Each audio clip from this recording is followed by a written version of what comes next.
26 minutos. Ahora ya sí, por lo tanto es momento de dar paso a la brújula de la ciencia. Hoy hemos traído aquí las 3 barbas. Yo me he dejado barba también para ver si se me salía conocimiento. Lo único que consigo es que me pique más con la mascarilla. Al final, con toda la humedad que se nos queda ahí. Javier Armentia, Joaquín Sevilla, Ignacio López Goñi, muy buenas tardes a los tres. Muy buenas tardes. Buenas tardes. ¿Cómo estáis? Un gusto teneros aquí con Un Onda honor Cero. estar aquí contigo. Fíjate. La brújula de la ciencia con mucha gente, como a mí me gusta. Es un buen plan este de reunirnos aquí a charlar. A brujulear un poco, ¿no? Exactamente. A ver hacia dónde la orientamos, que ya somos nosotros unos desnortados. A ver hacia dónde me orientáis, sobre todo vosotros. ¿Estáis muy enganchados al Wordle, al juego de Google? Porque creo que tú, Joaquín, Yo no lo has llegado a hacer. No me he Estás, estrenado. tú, en cambio, sí, Javier. Algún día, si hago el menos de 3, lo pongo.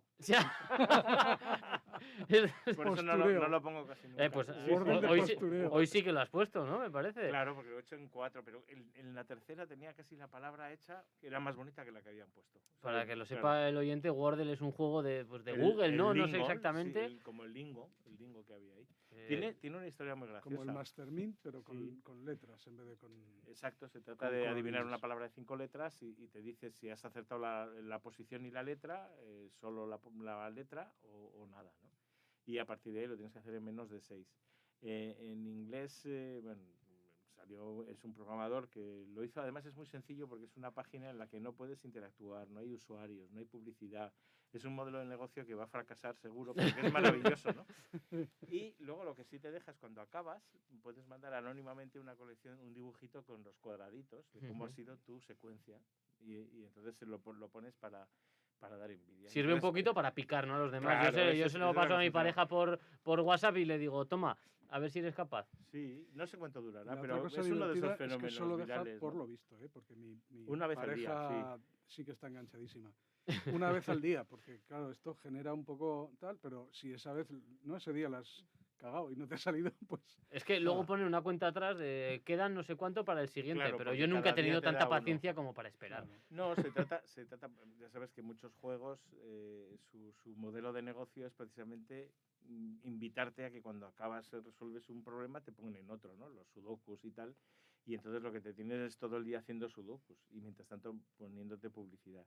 Bueno, pues este era una pura curiosidad, más él dijo que lo hizo con su chica, que era profesora, un programador, y su chica debe ser profesora de inglés, y dijo, vamos a jugar como hacemos en casa, ¿no? De jugar a las palabras. Uh-huh.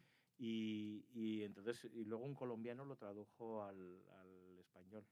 Esta hay versión también catalán, creo que gallega. Oye, qué interesante. La verdad es que esto me interesa mucho. Lo que pasa es que vosotros sabéis que yo soy un tío mucho más serio que vosotros. Ya lo sé, tú no tienes tiempo de... Y vosotros sois unos gamberros y tal. Y entonces, yo la verdad es que todavía no lo he probado. Mientras no haya un paper sobre el Wordle, tú Efectivamente, yo hasta que no haya un paper... Pero luego hará el artículo y lo leerán millones de personas en The Conversation. O sea que no, en realidad yo es que soy como Aznar. Yo lo hago en la intimidad. Vale.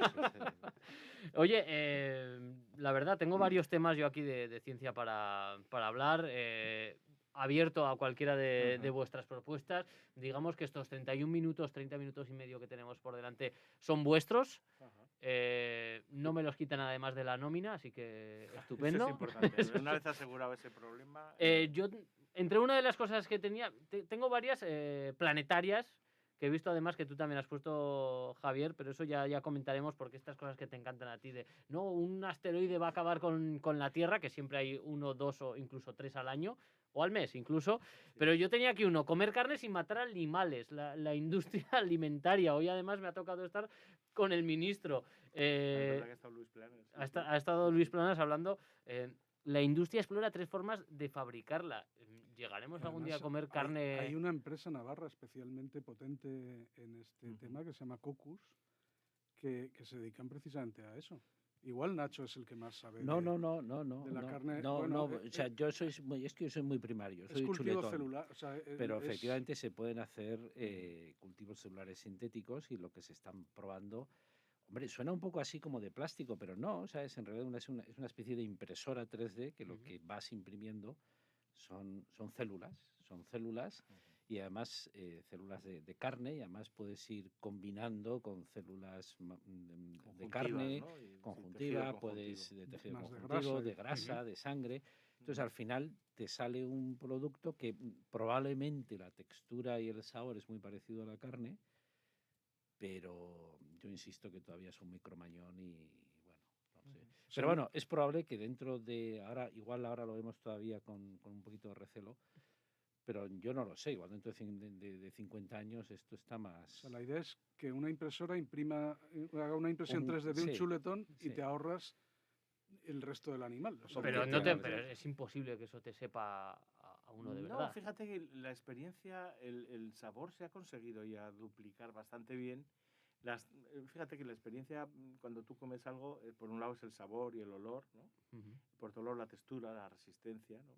Incluso un filete con origen de ternera mal hecho te sabe a zapato. O sea, quiero decir, independientemente de que sea una carne muy así. Aparte de que en la sartén se te cuece más que otra cosa. Claro. Quiero decir, la experiencia la puedes conseguir, e incluso actualmente las carnes mal llamadas, si quieres, pero carnes vegetales están consiguiendo una proteína que se puede malear lo bastante parecido a un filete. Quiero decir, fíjate, hay mucha gente que total va a decir, qué barbaridad comer carne, pero luego van y comen una hamburguesa, que total es un batido de carne y grasa y tal, donde parte de la estructura típica de la carne, de los que nos gustan los chuletones, se ha perdido ya.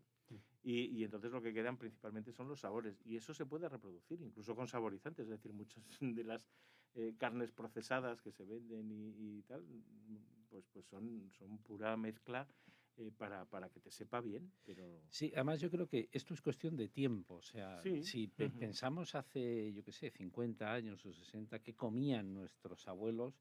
Pues era una dieta muy de patatas, ¿no? Muy de tal, muy de... Y bueno, y esa dieta ha ido evolucionando. Ahora comemos muy diferente a lo que comían nuestros abuelos o nuestros bisabuelos, ¿no? Pues probablemente dentro de 50 o 60 años también haya cambiado la forma de comer. Por ejemplo, ahora se está hablando del tema de los insectos, ¿no? Claro, nos da mucho asco decir, bueno, a comer un insecto. Hombre, la verdad, si tú te paras a pensar lo que es una gamba o un langostino... Eso te iba a decir, es un insecto de mar, ¿no? Pues al final dices, hombre, porque estamos acostumbrados, ¿no? Pero todo eso puede ir evolucionando, ¿no? Y efectivamente, bueno, pues es cuestión de que la alimentación vaya cambiando y vaya adaptándose a las nuevas necesidades. Sí, ¿no? Que es verdad que, por ejemplo, a mí con los chapulines no me la cuelan. A mí no, es como comer, a mí, es como comerte la cáscara de la pipa. Pero es que tenemos unos tabús culturales muy bien implantados, porque en los lugares donde había otras fuentes de proteínas, pues digamos que hemos generado rechazo a esas que son de baja calidad, que cuestan más de conseguir porque es una porquería, porque es una cosa pequeña y costosa, pudiendo dedicar el esfuerzo a otras mejores, ¿no? Entonces eso ha generado esa sensación de repulsión, mientras que en otras culturas donde las únicas proteínas que tenían disponibles eran las de insecto, pues no tienen ese problema cultural y al revés, pues se vuelven locos porque era la proteína que tenían disponible más. Claro, fíjate, yo recuerdo, por ejemplo, mi madre siempre contaba que decía, claro, el pan integral, que ahora está, como dices, joder, el pan integral es súper sano y todo el mundo quiere comer.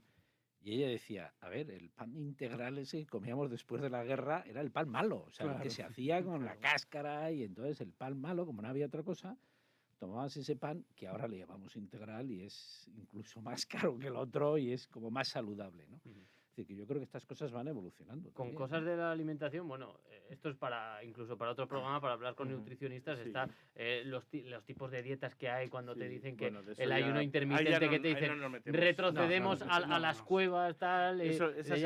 Ahí también comíamos la carne sin hacer, igual, ¿no? Igual el nombre, la capacidad de supervivencia era de 30 años, ¿no?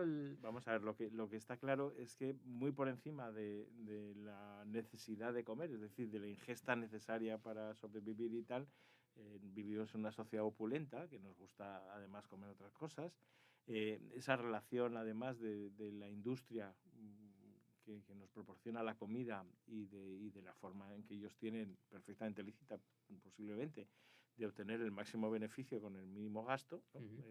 Manteniéndote un producto que siga siendo aceptable, pues tiene muchos vericuetos y para eso están los nutricionistas, que si si se separaran un poquito a veces del tono monserga, yo creo que conseguirían sí, un mejor... Pero al final... Pero con completa razón, es decir, por supuesto. Pero al final, por ejemplo, aquí en la Universidad de Navarra está Miguel Ángel Martínez, que lleva años investigando la dieta mediterránea, algo tan más... Sí. Y él, con base científica, una y otra vez te vuelve otra vez a demostrar que la dieta mediterránea es lo más sano que hay, que al final es comer un poco de todo, muy diverso, muy...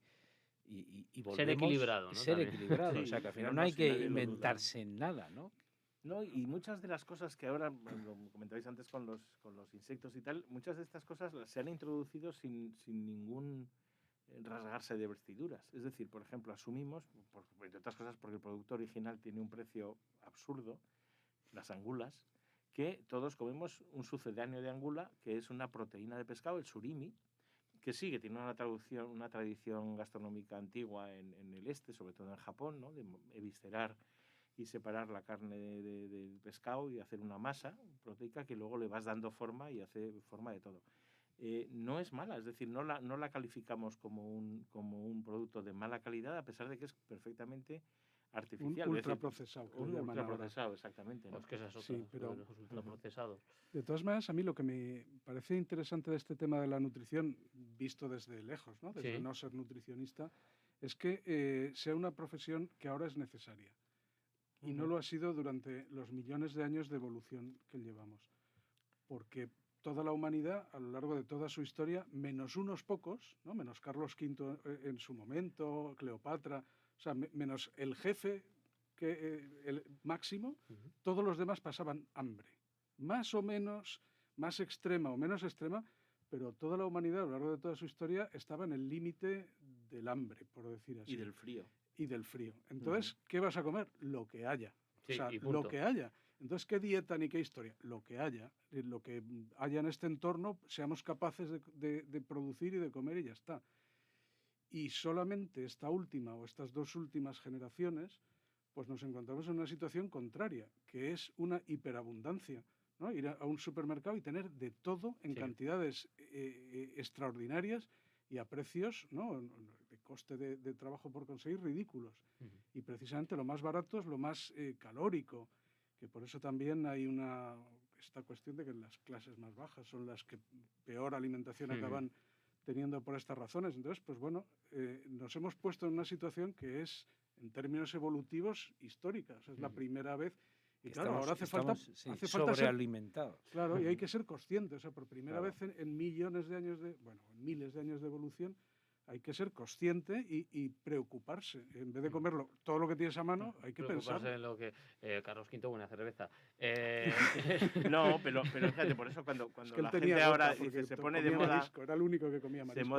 Las dietas paleo, vamos a volver al origen, cuando el sapiens tenía que... Pues, no, por la favor, dieta no paleo es pasar hambre. Claro, que la dieta paleo era principalmente morirte de hambre, no sobrevivir a los primeros años de infancia por cualquier infección y enfermedad y vivir en un grupo en el que te pasabas todo el día andando unos 50 kilómetros, ¿no sabes? Oye, el otro día estuvisteis en la biblioteca de Navarra, si no me equivoco, el miércoles pasado era, justo el miércoles pasado. Los terceros miércoles de mes. Que nosotros no teníamos programa el jueves porque había Fitur y tal. ¿Qué es lo que comentasteis? ¿Qué cuestiones llevasteis ahí? Pues mira, esto es una actividad que tenemos ya desde hace año y pico, casi, o dos años. Cursos, ¿no? Empezamos justo antes de la pandemia y yo creo que es cada tercer miércoles, segundo miércoles. Tercer miércoles de mes. El 16 de febrero. El próximo. Nos juntamos ahí pues a hablar de ciencia, ¿no? Y este miércoles pasado, pues ya no me acuerdo. Eran los mundos virtuales. Los mundos virtuales. La ciencia a propósito del metaverso y este tema de moda, entonces, porque lo que hacemos es elegir un hilo conductor que nos resulte sugerente para desde nuestras disciplinas pues tener un poquito de discurso. ¿Y a dónde llegasteis con todo esto de los mundos virtuales? Porque el otro día, por ejemplo, sé que dieron una charla sobre el metaverso, me parece que era de Ezequiel Barricart, no pude escucharla, pero vaya, desconocimiento total yo en ese aspecto. Pues sentimientos, mixed feelings, ¿no? Que decían los sentimientos encontrados, evidentemente. Lo que sí queríamos ahondar un poco es que, como siempre, ¿no? Se pone una palabra, metaverso, universos virtuales, virtualidad. Nos gustan mucho las palabras. Nos gustan, así... exacto. Y parece que todo el mundo estamos hablando y que es algo nuevo, ¿no? Y entonces, pues estuvimos viendo que no, que por ejemplo las simulaciones, los modelos, son básicos. La ciencia avanza gracias a que puedes salirte un poco del hecho real y trabajarlo. Nacho nos contó cómo mucho de la práctica en investigación de fármacos, de moléculas, incluso en investigación de microbiología y tal, se hace precisamente a partir de cosas que son mucho más virtuales y que luego bajas al laboratorio, ¿no? En fotónica, en física, en física tal, pues mismo, multitud. ¿No? O sea, en realidad, el generar un mundo virtual, o sea, por llamarlo de alguna manera, un mundo sintético en el ordenador, donde pones las leyes del trocito de ciencia que conoces y que quieres experimentar y hacer experimentos en el ordenador para probar hasta qué punto esas leyes se corresponden con la realidad, etcétera. Bueno, y probar situaciones que luego son caras o costosas de probar en el mundo real y ahí es más barato. O sea que, digamos, la ciencia lleva usando metaversos, si a eso le queremos llamar metaversos, a esas simulaciones, a esos ¿no? cálculos computacionales, pues desde hace décadas, desde que existen ordenadores, y no deja de ser una de las herramientas fundamentales de avance de las ciencias hoy día, ¿no? Entonces, pues bueno, nos servía para... Sí, lo bueno, estas charlas le llamamos núcleos de conversación, ¿no? Y es una tertulia de ciencia y humanidades, ¿no? Nos gusta siempre salirnos un poco de la mera divulgación y a veces relacionarlo pues, con cuestiones como era esto de cultura popular, ¿no? Pues también mencionamos, pues yo qué sé, lo de Matrix y todas estas cosas, ¿no? O sea, quiero decir que son cosas que nos caen y nosotros que somos personas del mundo de la ciencia vivimos en el mismo mundo que el resto, ¿no? Me han hablado muy mal, por cierto, de la película de Matrix, ahora que... Yo no la he visto aún. Yo no la he visto, ¿eh? No la he visto. No la he visto. Sí, es que no he visto prácticamente, creo que solo he visto una. Es que no. Claro. A mí la primera me gustó mucho. No la he visto, la de ahora, no, pero... Y esta última no la he visto aún. Me han dicho que mal, pero bueno. Yo me lo pasé muy bien. Ahí está el cine pero para reconozco que me lo pasé muy bien porque lo que quería ver era una peli de aventuras, esa. y está construida para que veas eso. Si no te gusta, pues no lo veas. Oye, precisamente la divulgación científica nos estamos centrando ahora muchísimo más en... ¿Se está prestando más atención o es un poco de pasada? No, a ver, yo creo que estamos viviendo una edad de oro de la divulgación científica, antes de la pandemia incluso, porque es verdad que ahora, bueno, tú estás en un bar y estás oyendo hablando de PCRs, de antígenos... Sí, pero nadie tiene ni puñetera idea. Bueno, pero ha entrado dentro de la conversación. Pero independientemente de eso, de Omicron y de lo que quieras, ¿no? Independientemente de eso, yo creo que ya veníamos de una época en la que, bueno, estamos viendo yo creo que es una edad de oro de la divulgación científica en España, pues porque hay mucha gente que se está dedicando a la divulgación de la ciencia, desde las universidades, desde los centros de investigación. Ahora tienes editoriales que tienen colecciones enteras de libros de divulgación de la ciencia. En todas las universidades hay las unidades de cultura científica o cátedras de divulgación.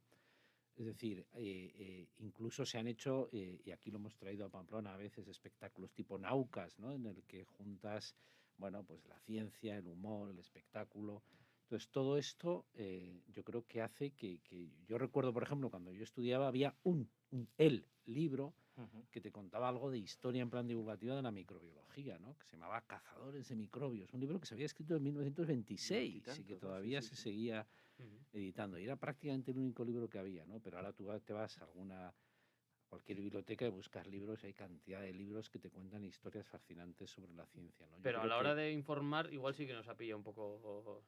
Bueno, no yo creo que... del todo. Yo creo que hay una igual sobreinformación en la sociedad que, claro, también hay que saber canalizar, ¿no? Toda esa información. Pero también empieza a haber ya programas de radio sobre ciencia, programas de televisión sobre ciencia. Yo creo que vamos avanzando. Hay programas específicos y optimista. hay secciones y empieza a haber científicos de cabecera. Órbita Laica lleva mucho tiempo ya en televisión. Vaya la cuarta edición. Quinta por lo menos, ¿no? Quinta. Sí, no sé cuántas. Al principio lo hizo algún humorista, ¿no? Pero, por ejemplo, es como un programa que o te gusta y vas tú, hablamos Órbita Laica en la 2, ¿no? Es en televisión española, que si no lo buscas tú, es muy difícil encontrártelo. Digamos que no te lo ponen como para... Bueno, pero fíjate, en el mundo de plataformas va cambiando, quiero decir, el consumo, por ejemplo, en las plataformas de documentales en los cuales, bueno, hay tratamiento, es decir, no es lo mismo un documental de National Geographic o un documental de Netflix que uno de Discovery, ¿no? Pues, por ejemplo, fíjate, el que le decís además que tuvo un premio ganó el año pasado en Let Me Crazy, ¿no?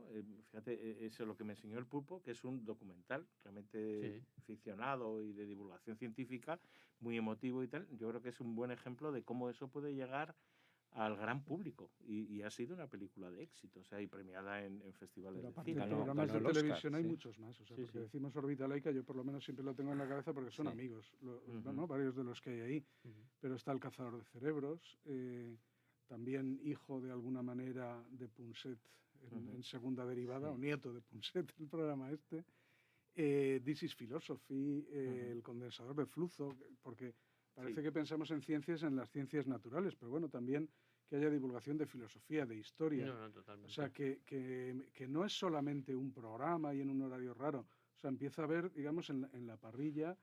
Bueno, y en redes también. Las redes ha dado otro salto, otra posibilidad, ¿no? Claro, o sea, es decir, los youtubers de ciencia en español, por ejemplo, no llegan a tener los seguidores de Ibai Llanos y tal, es evidente. Pero varios de ellos superan ya el 1.000.000 de suscriptores. Pero yo creo que tampoco hace falta llegar a esos niveles. O sea, yo creo que también es un producto, es como si me dice, como a veces se pone el ejemplo, ¿no? De oye, la ópera.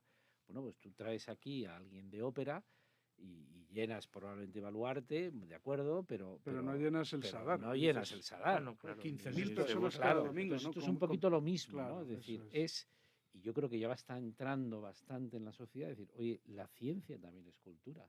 No es un producto selecto para 4 frikis, sino que, bueno, y sobre todo que yo creo que hay mucha gente que dice, oye, es que además, si voy a un espectáculo de esto, voy a una tertulia o a una charla sobre ciencia en plan divulgativo, es que además de interesante me lo paso bien, ¿no? Y además es que es interesante, porque nos tenemos que dar cuenta que la ciencia está en todas partes. Con la pandemia no te digo nada, como sí, yo creo que eso nos ha pero dado al una final dimensión, nos ha dado una dices, oye, fíjate, algo tan raro como, por ejemplo, los planetas, las galaxias a las que se dedica los extraterrestres, a los que se dedica Javier. Bueno, pues es que yo siempre pongo el mismo ejemplo. O sea, no hay prácticamente semana en la que no veas una noticia sobre temas de astronomía en los periódicos, ¿no? Sí, yo tengo aquí el Elon Musk, acaba muy bien extraño objeto que intriga a los astrónomos, emite una cantidad de energía 3 veces por hora. Sí. El trozo de cohete de Elon Musk que se va a ir contra la Luna, de todo. Y mira, ya fuera de lo extraterrestre, tengo aquí un titular también sacado, pase histórico para emular la energía limpia e inagotable del Sol aquí en la Tierra. Que ya tenemos un sistema, ¿no? Se llama fotosíntesis. No, es que a veces hay que recordarlo, ¿no? El problema es que no tenemos una fotosíntesis artificial. Se refieren a otra cosa. Esto es lo del ITER, lo de la fusión. Es la fusión, pero es que como estos grandes pasos para usar la energía de fusión del Sol, yo los vengo viendo, pues en los años 80 decían que ya estábamos a punto, ¿no? Y han pasado 40 años desde entonces y seguimos a punto.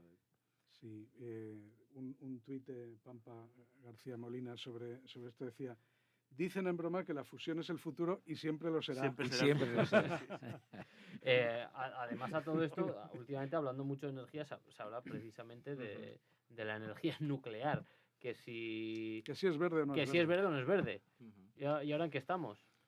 Bueno, el gas desde luego no. El gas natural no es verde por lo mucho que lo pintes. No. Pues todo depende, o sea, aquí el problema, como casi siempre, es defíname usted verde. O sea, si pintas la central de... No es una cuestión de pintura. El problema ecológico que últimamente nos tiene más espeluznados es el cambio climático, ¿no? La emergencia climática, el calentamiento global, llamémoslo como queramos, ¿no? El que la temperatura de la Tierra está aumentando de manera muy exagerada y lo está haciendo por acumulación de gases de efecto invernadero generados por actividad humana, ¿no? Y eso ya lo sabemos claramente. Entonces, si pensamos que verde es todo lo que vaya en contra de eso, la energía nuclear entraría, porque es una manera de producir energía que apenas genera gases de efecto invernadero ni dióxido de carbono ni otros, solamente en su construcción un poco, pero dividido por los megavatios que produce y tal, ¿no? Digamos que en ese sentido... Pero tiene pero muy grande. Pero tiene otros problemas ecológicos, claro, solo faltaría. Ha sido la bestia negra del ecologismo históricamente en cuanto a energías. Es que por eso... Entonces, que en un sentido le podemos llamar verde a lo que en otro sentido era lo antiverde, pues resulta muy paradójico. Pero a fin de cuentas, digamos, desde la ciencia, uno lo que puede hacer es explicar los términos, que es lo que he querido hacer yo con este trocito de discurso. O sea, he intentado no posicionarme en ningún sentido. Decir cuál es el problema ecológico que más nos llama la atención, pero obviamente no es el único. Claro. Y en ese sentido se podría decir, en realidad la discusión, ¿no? Ahora bajando de esa cosa más científica, es un problema puramente político. Lo que quieren saber los países europeos es qué proyectos pueden financiar con los fondos Next Generation y cuáles no. Entonces, pues los países que tienen energía nuclear quieren que se puedan financiar y los que no quieren, no quieren. Entonces, pues es una decisión de qué futuro quiere Europa para sí misma. No es tanto... Y bueno, pues ahí entrarán las diferentes consideraciones ecológicas que se quieran poner, pero no deja de ser un problema político, no científico. Y si es verde o no es verde, pues es una cuestión de definir con precisión unas cosas y otras. Sí, yo estoy ahora viendo la serie de Netflix. ¿Qué rollo se soltó? Estoy viendo la serie de Netflix Dark, que tiene ahí, que va en torno a una central nuclear y yo me estoy volviendo loco. Y ya si encima justo se pone de actualidad a hablar de todo ello, pues ya ni te cuento.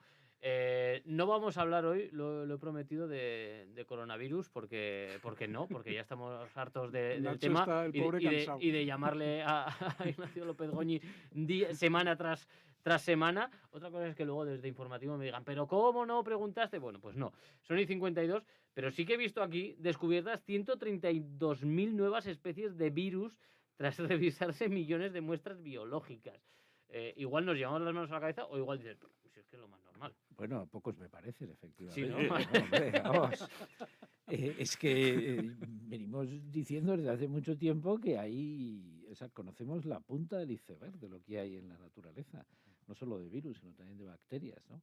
Entonces, cada vez que se hacen ya estudios un poquito más serios donde vas a ver qué tipos de bacterias o qué tipos de virus hay, pues claro, salen números astronómicos y nos sorprendemos, oye, pero tanto hay ahí, pues, efectivamente, tanto hay ahí, porque además es que tenemos que tener en cuenta que todas las células al final pueden albergar virus, ¿no? Las células animales, las células nuestras, las células de las plantas, las bacterias, es decir, los hongos, todo puede estar infectado por virus, con lo cual la cantidad de virus que puede haber distintos en el planeta es impresionante, ¿no? Entonces, vamos conociendo un poquito. En el fondo, lo que hemos ido conociendo de virus y bacterias son los que nos han dado problemas, que son los que realmente se ponen de manifiesto.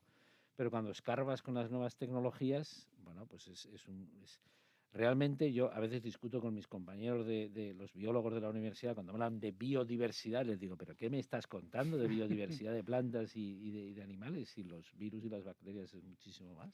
A mí me encanta porque si te pones a pensar, yo sé que tú lo sueles contar mucho, todo esto se ha ido descubriendo en poco más de un siglo. Es decir, hasta hace un siglo o poco más no había las tecnologías capaces que nos permitieran ver el mundo microscópico bien, los animáculos identificarlo. Bueno, el microscopio es anterior, pero realmente identificar esas bacterias y a los virus y tal es realmente una cosa muy del siglo XX, la caracterización. Entonces es como si estamos explorando un territorio que está naciendo ahora, ¿no? Entonces me encanta porque luego dicen descubiertos tantos que no conocía la ciencia. Digo, afortunadamente los estamos descubriendo, es decir, ahora se buscan, los vamos encontrando, sistemáticamente estáis sistematizando muchísimo el trabajo, es como un nuevo continente y ese continente está en toda la Tierra, o sea que yo creo que es una búsqueda apasionante. Yo creo que es la materia oscura del mundo microbiano, ¿no? Es decir, está ahí y vamos a ir descubriéndolo. Y claro, eso también tiene unas potencialidades biotecnológicas bestiales, porque al final tú acabas descubriendo esos nuevos seres vivos y en el fondo acabas descubriendo nuevas rutas biosintéticas, nuevas enzimas, nuevas proteínas, nuevas capacidades que tienen esos microorganismos, con lo cual al final eso nos puede en el futuro abrir nuevas técnicas biotecnológicas, etcétera. Por ejemplo, mira, hace muchos años, estoy hablando de los años 60, por ahí, pues no se conocían bacterias... Hace muchos. Hace muchos, 60. Bueno, pues no se conocían bacterias que viven a temperaturas altísimas, ¿no? Y de repente aparecen, se descubren, ¡ay, qué maravilla! Y tal. Y eso nos ha dado, por ejemplo, la posibilidad de obtener nuevas enzimas que trabajan a altísimas temperaturas, y eso al final de todo ese proceso, pues ha permitido desarrollar la famosa PCR, tan de moda hoy en día, ¿no? ¿Qué quiero decir con esto? Que es un ejemplo de que, bueno, conocer nuevas fronteras de la naturaleza al final te puede aportar nuevos descubrimientos, nuevas aplicaciones y abrir nuevos campos, ¿no? Para la ciencia, para la tecnología, para la biomedicina, etcétera, ¿no? Ahora que hablamos de, claro, al poner la palabra bio delante, acabo de estar yo con una persona, el otro día, hace ya un par de meses estuvo aquí Esteban Morras de Das Nano hablando de la biometría, ¿no? También esto es ciencia, esto nos lleva hacia el futuro. Ahora ya en varios sitios, por ejemplo en el Club San Juan, claro, tú entras con la cara. Antes entramos por la cara, que es distinto, ¿no? Ahora Sí, esto que empezó con la huella. Bueno, ahora la mayor parte de los teléfonos ya es la huella digital. Sí, o la cara, sí. La huella, el ojo, la cara, efectivamente. Las medidas biométricas y esa característica que ya en las huellas dactilares sabíamos desde pequeños. Son muy parecidas todas, pero suficientemente diferentes como para identificar a los individuos. Pues bueno, eso permite, si la tecnología permite extraer esa información y categorizarla y tener ahí las bases de datos, pues cualquiera de esas cosas, el iris, lo hemos visto también en las películas, ¿no? Mogollón, con el ojo, que se presta también a muchas cosas gore luego cuando quieren entrar por cuenta de otro. Pues, bueno, la huella dactilar también. Porque arrancando el dedo. También arrancaban dedos en las pelis. Al final de cuentas, lo que queda lo que uno ve es que la ciencia, que parece siempre, como hablamos de mundos que están muy lejanos, está cada día en cada pero cosa. Fíjate, estas aplicaciones que son tan aplicadas, valga la redundancia, ¿no? Se basan en desarrollos muy básicos, ¿no? Precisamente el próximo mes, en febrero, en la Biblioteca de Navarra, vamos a hablar de ese valor seminal o de comienzo que tiene la ciencia básica, ¿no? Quiero decir, si no fuéramos capaces de trabajar los datos, agruparlos, encontrar patrones y compararlos rápidamente, todos los sistemas biométricos no valdrían de nada, porque sería igual, claro, tú metes la huella y se podría tirar como las pelis, como las series de detectives de hace 20 años, que se pasaba un ordenador ahí mirando 30.000 y tardaban, ¿no? Actualmente la identificación de los patrones de una huella se puede hacer en pocos segundos con una base de datos de casi del tamaño de la población humana, ¿no? Y eso es gracias a que ahora sabemos qué hacer con los datos. Y esto es un desarrollo de pura matemática y de cosas que están ahí detrás, que no las notamos normalmente, pero que están, ¿no? Mucha de la ciencia se ha generado así, en papel y lápiz y con una idea que tenían ahí. Que luego otro día es para hablar, creo que ya hablamos en su día, Joaquín, ¿no? Un poco de todos estos datos que parece que dices, ¿no? Como están en internet no consumen, pero que sí. El consumo que hay, sí. El consumo de datos no es algo que dices, no contamina nada. No es gratis. Tiene su efecto, ¿no? De todas maneras, yo ya que en medio minuto, efectivamente, pero los datos que todavía sirven para algo, pero gastar las ingentes cantidades de energía que estamos gastando con los rollos estos de minar bitcoins y cosas parecidas, a mí me mueve el corazón. En fin. El otro día en la brújula de internet estuvo aquí Lord Drau, un chaval de Navarro, pues que suele comentar este tipo de cosas, cómo se utilizan todas las herramientas también científicas propiamente para intentar atraer una cosa a otra, cómo funciona todo este tema de los bitcoins, que a mí por ahora me tiene perdidísimo. No sé, es muy interesante porque tiene muchas facetas, pero a mí la que me duele es la cantidad de energía que se consume en mantener el sistema operativo. Porque mantener todo lo que supone hoy día el Bitcoin, pues es la energía de un país mediano. O sea, estamos añadiendo un país a consumir energía y a generar gases de efecto invernadero y lo que sea, solo por mantener un sistema de valor que teníamos otros ya antes, ¿no? Bueno, pues convocaremos a las Tres Barbas más adelante, el mes que viene, alguno de estos jueves que dedicamos a la ciencia para hablar de ciencia, echar un rato y ya ojalá dentro de poco sin todo esto y poder echar incluso una cerveza aquí en el propio estudio. Ignacio López Goñi, Joaquín Sevilla, Javier Armentia, muchísimas gracias por estar en Onda Cero. Un fuerte abrazo. Gracias. Y no desconecten, que siguen aquí con Juan Ramón Lucas. Buenas tardes.